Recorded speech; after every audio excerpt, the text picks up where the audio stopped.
one thing that I like to say about the Rays is I kind of like to compare them to the Islanders in hockey, where if they get up early in the game, it really helps them out. Because you get Yeah. up you get up 2-0, 3-0, and then you can start filtering in Anderson, Fairbanks, Nate Thompson, Castillo, and you can just destroy your opposing team with matchups. You know what I mean? Yeah. Um, and when Their you bullpen depth is so good. their bullpen is just and it's and I think the reason their bullpen is so good is because of arm. We're told that, and this is another thing that the Rays go against is we're told that, and correct me if I'm wrong, Michael, but we're told that basically you want to have like a few lefties in your bullpen for matchups, and then the rest of the guys you basically want guys who throw hard and throw strikes and get people out.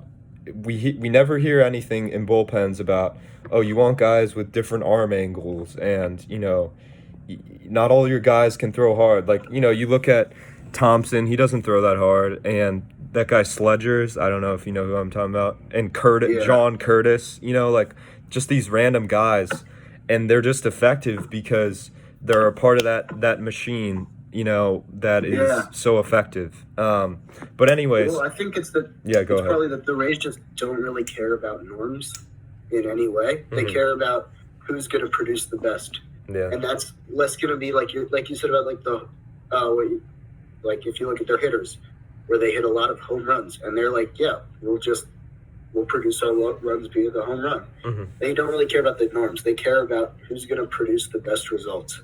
Yeah. And I think it's kind of a new way of looking at it, and it's going to be I think it's going to be the way more and more teams are going to be constructed. Yeah, and they get rewarded for not spending money. They get the compensation picks.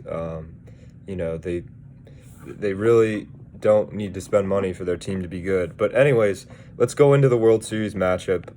Obviously, one of the reasons why I had the Rays as my AL East winner was because of the big three. You got Snell, Glasnow, Morton, and Yeah. that is, and I know we can agree this as huge baseball fans. That is what you need for a team to be very good and win a World Yes. Series. You need pitching. You need three really good starting pitchers. No excuses. Yeah. Which is why, and Michael, you can agree with me on this, I completely scratch my head when the Angels can expect themselves to be a good team and Julio Teheran is their number one starter.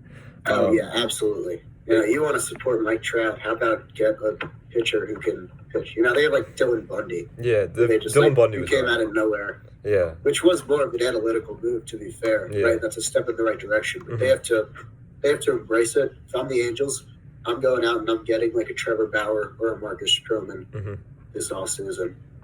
Yeah, like we were telling Carson earlier, New York Carson Schaefer, we said it's not about adding runs, it's about subtracting runs, right? Rendon's a great signing, right? But you just need pitching. Like you need pitching.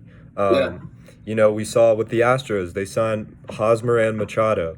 They had no pitching and they were horrible. So you need three good starters, and this is to all the MLB GMs. Like, if you don't, I don't know. Like, Michael, I'm sorry, but if you're a GM in this league, this is like the ABCs.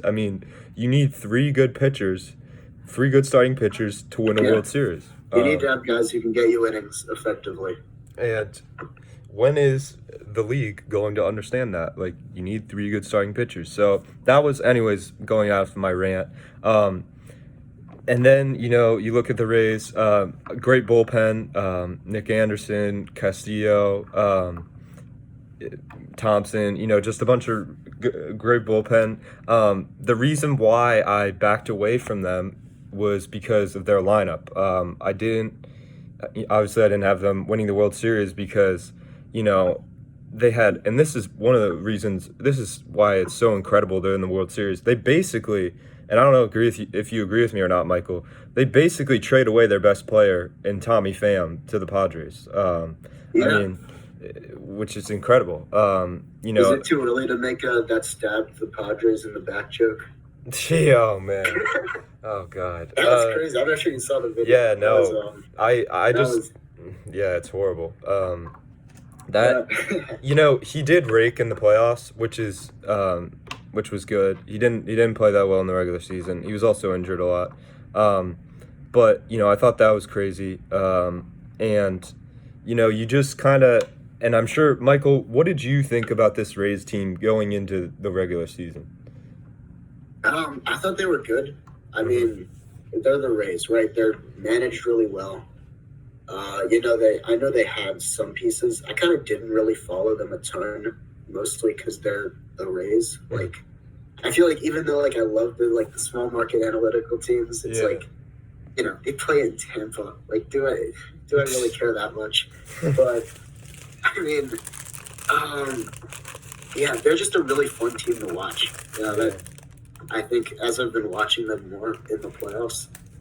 Right, they're well managed. They blend well as a group. They've got obviously great pitching. They'll trot out another reliever that you've never heard of who'll come in and he'll throw some ridiculous slider, right? And he'll be super fun to watch. Yeah. But yeah, I mean, I don't think I gave them a ton of attention coming into the season. I think, I probably should have. So. And I'll admit, and I remember, Michael, you commented. I remember when I put out my division predictions, you were like, bold prediction on the Rays. And honestly, after I looked at their line, and I was like, Michael's kind of right, because you compare the Yankees and the Rays lineups, and you're like, wow. But yeah, I think honestly, I did have them ending first in the AL East, but honestly, looking at this lineup, it's really incredible how they put together runs. But really it's not, and Michael, this is what I say about the Rays. It's not about the lineup, it's about the matchups and their bench, right? I mean, they have guys who only play against right-handers. I mean, against lefties. Like, they only start Hunter Renfroe, Brasso. Am I missing anybody? They only start those guys against right-handers. Right. Well, did you see I think there were maybe 2 games this season where their lineup was 9 lefties. What? It was let me see if I can find it. Oh my god. It was so yeah.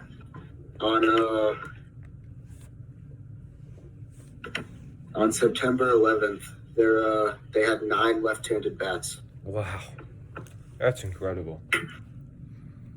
And I think that goes to show that they just don't care, right? They will play who is the best in that specific situation. And I think they're the first team ever to do that.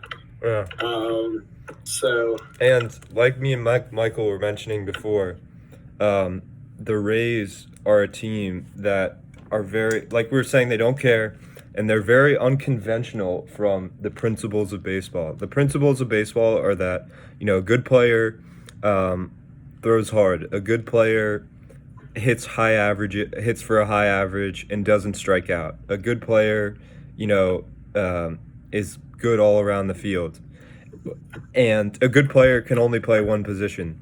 The Rays are so unconventional, and that's what makes them such an interesting team. I mean, since when has a team, like, Michael, I don't know if you saw Game 6, Hunter Renfroe hit third for them, and he hit 163 in the regular season. Like, when has a team in the playoffs ever done that? Like, it's just crazy.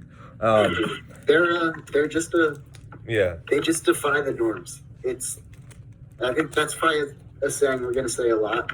I think we've said it before. Yeah. But it really just explains this whole team so well. It's incredible. It's fun to watch. Yeah. So anyways, let's move to the Dodgers. Obviously the Dodgers, like I was telling Michael before off camera, they're kind of like the big market Rays. And Michael, go into what we were talking about with that, and what's your opinion on that? Yeah, so, and I confirmed it was Andrew Friedman is the president of baseball operations there, right? They have the biggest analytical the biggest analytics department in baseball, and I think that's a big reason for their success. But I think there are generally a couple ways you can go about getting players. First, you can just develop them in your farm system, right? Like get a prospect, draft, international free agency, maybe trade for them when they're still like in the minors, right? And then have them come up, develop through your system. You can also sign a big name or trade for a big name and then extend them, like Mookie Betts, right? Like get these big guys that are established stars that you know are going to come in and help your team.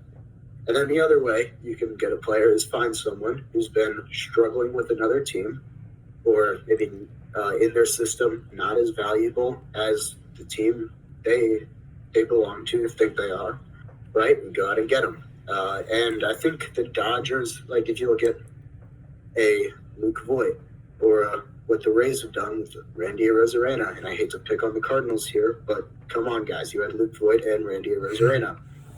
So, and I think what the Dodgers do is they're great at doing all three. And I think that should be the model for team building if you can spend money. And, right, if you look at like a big name like Mookie Betts, sorry to bring that up, or like how they always have good prospects coming up out of their system, right? Like Gavin Lux is there, but also being able to pick up Max Muncy, who is struggling in Oakland, and then they go get him, and he turns into a very good player, right? Or Justin Turner, who's with my Mets, and now it's time to pick on me, right? He was cut by the Mets because he wasn't doing much, right? He comes to Los Angeles, he's a really good player. So I think when you have a big market team, it's not that like you can still use analytics while also being in a big market and spending money. And I think that's what the Dodgers have mastered. Yeah. It's interesting, and we talk about there's actually, it's interesting because the Dodgers and Rays are polar opposites in terms of markets. The Dodgers have a plethora of money to spend on tons of players. $200 million payroll. I think the Rays are like $53 million, and that's like normal years. The Rays actually have the fourth lowest payroll in baseball. Who's lower than them? Marlins, probably. Marlins. Let me check. Also, something interesting. So the guy who kind of got the Rays good, right? Like when they went to the World Series. In 2008. Andrew Friedman, current president of baseball operations for the Dodgers. James Click. So I think this really shows, like, this is a guy who pretty much had his hand in building both of the teams in the World Series. Yeah, that was a really how crazy is that? That was a very like unconventional World Series team because they didn't really have like their pitching was very like oddly below average to make a World Series. You know what I mean? Like they had Price. And they had a great lineup, and they had some guys who had incredible production, like Dioner Navarro and Longoria. But that was a very strange World Series team, but it was incredible. I mean, with the little amount of analytics that they had back then, that they made it to the World Series and just took down so many teams. So I have the numbers. The Rays are actually the third lowest payroll in baseball, only ahead of the Orioles and the Pirates. Their payroll is $28.3 million. Yeah. The Dodgers have a payroll of $105.7 million. Wow, that's crazy. That's more than almost four times. That's incredible. As much as the Rays. Yeah, so I think in a normal year, like the Rays are usually like 53, and the Dodgers are like around 200. But those, that does make sense because the Orioles don't spend any money, and I thought the Marlins would be there, I guess, but the Marlins are close. The Marlins are at $31 million this year. So that's interesting. But I mean, the Pirates and the Orioles are both rebuilding teams. Right? You don't want like guys on big contracts. You want to just focus on development of your younger guys. So that's true. So looking at the Dodgers.